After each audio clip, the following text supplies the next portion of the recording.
So this is a follow-up video to the video I made in January where I was basically explaining my experience with my mother's diagnosis up to that point. You know, the day of diagnosis and how I felt and what I witnessed, and I knew there was something wrong. So I basically want to take it from there and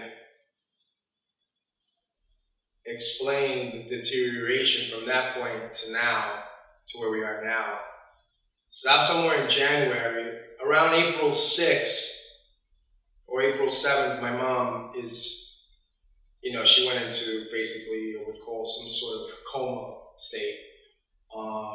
She was a steady decline. Her memory was getting worse every day. She stopped calling me by my name. She started calling me Manolo, Fernando, which is her brother's name. And then as time went by, she forgot even those names because she stopped calling me Fernando or Luis or Manolo, and she started calling me People, which is like a general name you just call someone, people. And then she forgot, she stopped calling me People and she would call me Mima, which is what she was calling my sisters, is more, not something you use for a guy, but she was calling me that. And I was never sure if she was calling me or my sisters because she was calling everyone Mima. And then,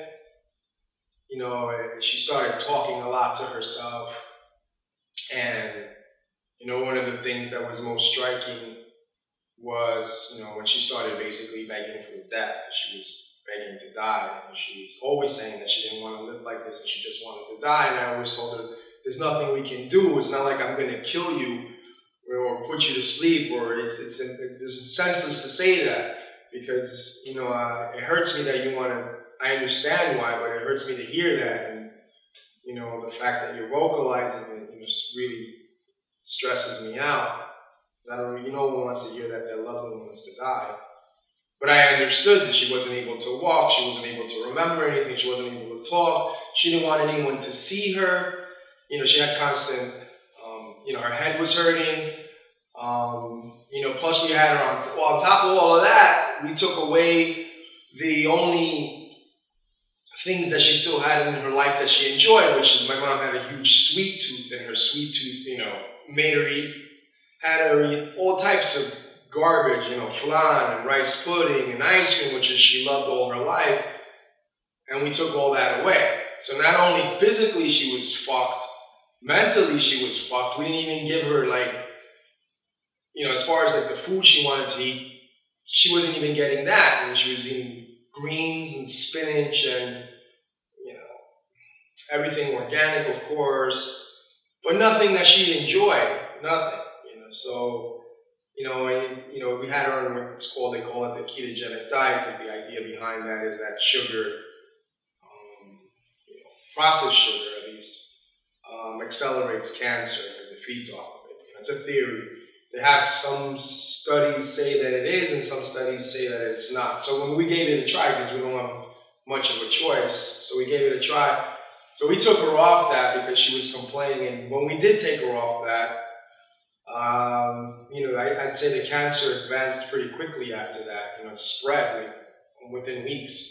Now, if that was a coincidence or not, I don't know. But I mean, it's just, this is just one case study. So I'm just saying, just letting you know my experience with that. And she declined pretty quickly after that. I saw that she declined. And when we did her next MRI, she had more tumors spread. The original tumor actually shrank, but she had new tumors. Her whole left side of the left hemisphere of her brain was fucked. You can see it on the MRI scans. It was just shit everywhere. It's this fucking disgusting disease. So anyway, so then that last MRI, the next day, that day after that, we went, I had what was more officially my last dinner with my mom. We went out and we got her lobster, and, she really enjoyed herself, I guess, that day. took a picture with her. I had it posted somewhere where I'm hugging her from behind. And that was the Last Supper, basically. And, then on Saturday, her friends came to visit her. And there's a friend, my mom goes to a center here, she's going to a center here in Miami where all her friends are. My mom was like a little social butterfly. She go to ceramic class, and they go on. It's a senior citizen center. They go on tour, and different parts. Maybe they'll go to Orlando, Disney World, Key West, whatever. She's always riding with them every other week, going somewhere. She really enjoyed it. Made a lot of friends there. Everyone loved her. But no one visited her. Only one or two of her friends visited her during the entire time. But the bulk of those people were uncomfortable with the fact that my mom was diagnosed with brain cancer and didn't want to see her in the manner that she was, because my mom was the life of the party. So they came over that day and they saw her, and everyone was like, wow. My mom would just sit there on the couch, paralyzed on one side of her body, bald, but she couldn't remember anyone's names, but she remembered everyone's faces, and she was crying with excitement. It was beautiful seeing that, because I was like, wow, these people haven't seen her in so long, but she still remembers them. As bad as this thing messed with her brain, she still remembered all those faces, which was comforting in a way, that knowing that she still had that, and that their faces made her happy. And because I didn't see my mom happy in the longest time. I didn't see her smile or excitement. That day, she was so happy to see them, and it was beautiful. It was beautiful. But I could also see the hurt in everyone's faces, because I know they care about my mother. And, when you see someone you care about, and you're in that condition, it hurts. And it wasn't like the way it was with me. I saw my mom slowly degrade. And you can see a person degrade little by little. You kind of tend to forget how they once were, because you slowly adapt to the new reality, and it's kind of like boiling a frog. You put them in hot water right away, they'll jump out. But if you put them in cold water, then slowly turn up the heat, they'll stay in there and get cooked. It's the same way. It's like a slow cooking for a caregiver, because you lose one function, and then you lose another, and then you lose another, and then you lose another, and then you lose another, and you kind of forget. Everything just becomes a big mess, and you're like, you're just constantly thinking, they're going to die, and you're concerned about that, but meanwhile they're dying every day. Every time they lose a function, they're dying. They're dying over and over and over and over again. Every time they lose a function, you grieve. The function, they don't remember your name, you grieve about that. You grieve about the fact that they can't walk. You grieve about the fact that they can't talk. You grieve about the fact that they don't do anything that they like anymore. You grieve about the fact that they want to die. You grieve about the fact that they become children. This is my mother who took care of me the bulk of my life. Even as an adult, I'd come over here and she's like, oh, wash your clothes, you have a dirty shirt. It's just my mom. A mom will always be a mom, no matter how old they become. But my mom collapsed into becoming my daughter. Well, what am I supposed to do? This is why I'm here for. This is why I'm here. This is why I'm made.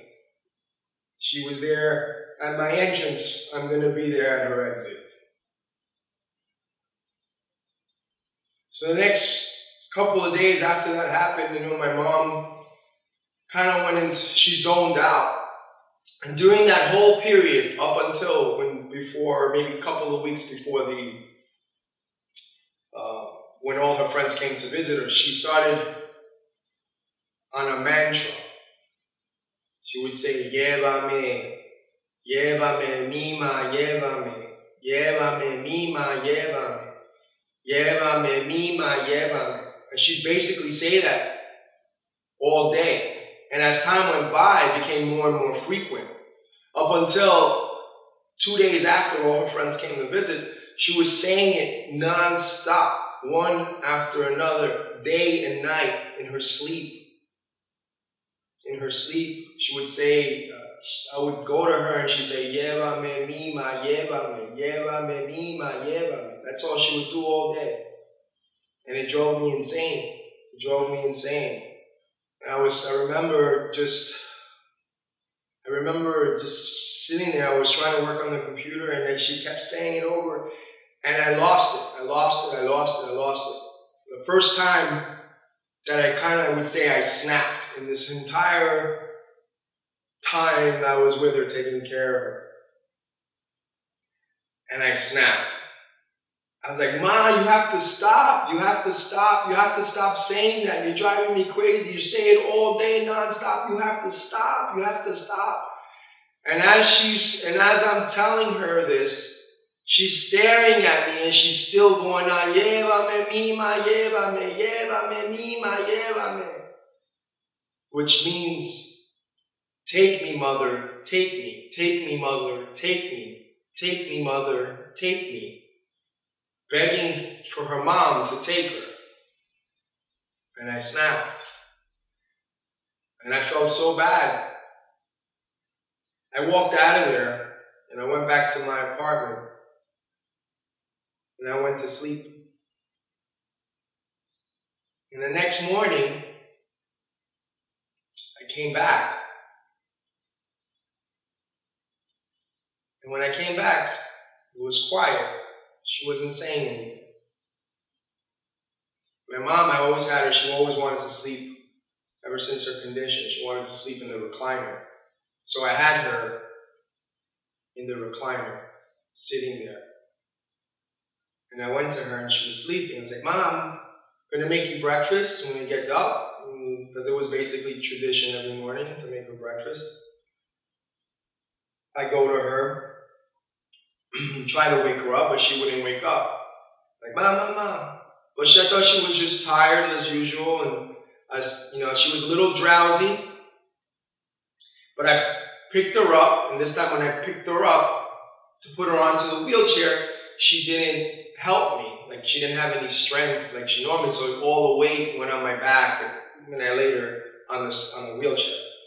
Then I rolled her to the table, and I brought her cottage cheese, and her berries, and the strawberries, and the blueberries, and the whipped cream, which is basically what she ate all the time from breakfast. When I look back over at my mom as I'm making her breakfast, I see her slumped over like this. The way a dead person would be slumped over. That's exactly how her body was. The way you would imagine a dead person slumped over. And I was there with my sister Michelle. And I'm like, Mom. And she wouldn't wake up. No response. She was breathing, but mentally gone. That was hard. It was really hard to see my mom. Because I felt that it kind of like my behavior the night before when I kind of like snapped on her, it led to this, almost like she checked out. Like she's like, I'm putting all this stress on my family, I don't want to be here, I'm checking out. And that's how I felt. Because it was, from that, me yelling at her to the very next morning, her not being there no more.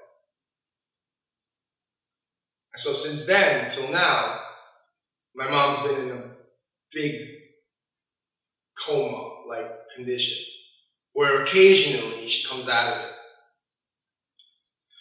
So she knocked out 7 days. That night or the following night, I remember when we called hospice, I asked, hospice came and, they assessed everything. They're like, they told me that my mom had anywhere between 2 to 6 days to live. I'm like, oh. So like, look, we can't have her on the recliner, we have to get her onto the hospital bed. Fine. So we took her from the recliner, and we moved her around so much.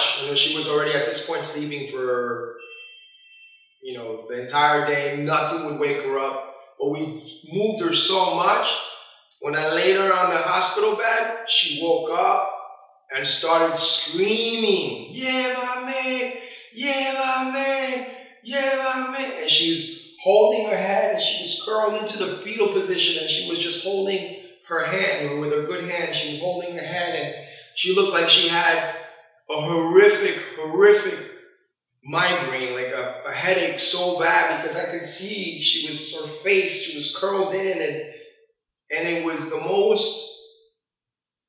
I would say, as far as if I were to rate my entire experience from the beginning to now, my peak emotional pain was at that moment, where I broke down crying. I couldn't see my mom like that.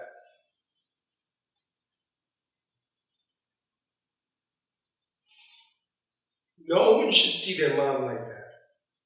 No one should see anyone they love like that. It destroys you. I didn't know what to do. I didn't know what to do. What did I do? What am I gonna do? In a way, I wanted to shoot her, like the way you would do to a horse or an animal, to take her out of her misery. I didn't want her to suffer anymore. Like at that moment, I think someone can be capable of doing that. Because to watch them in such agony like that, it's impossible. You're driven temporarily mad for that moment. The person you most love in the world. And you see them, what can only be described as agony. And there's no way out. There's no way out of that. You just have to sit there and watch it. You have to sit there and watch it. You're condemned to watch this.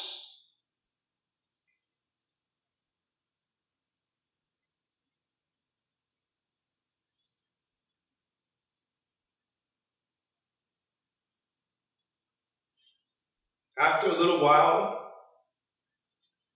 her screams, her mantra started dissipating, started getting quieter and quieter and quieter, until it went down to just a little whisper. And I can still, if I got close enough to her, I can still hear her saying it over and over and over again.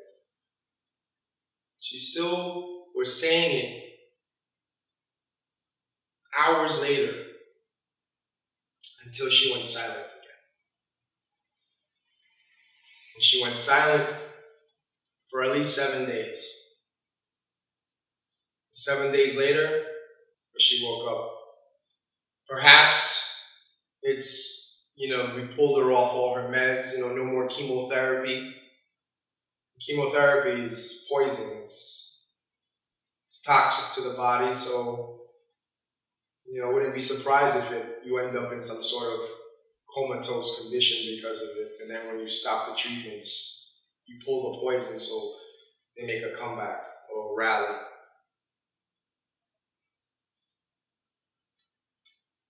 And ever since then, she'll occasionally wake up and look around and go back to sleep. And she'll sleep days at a time. And here I find myself today. I think it's the second or third time that they said, your mom has 2 to 4 days, 2 to 6 days to live. It's not a life to have to wake up every day. And the first thing you do is to check to see if my mom's still alive. That's my life now. I can't even take a small little vacation somewhere because that's my greatest fear, is to lose my mom when I'm not here. It's not worth it. Whatever little vacation, to know and get that phone call when I'm somewhere else fucking around. I'm out there somewhere fucking around and I get a phone call. Mommy died. Fuck that.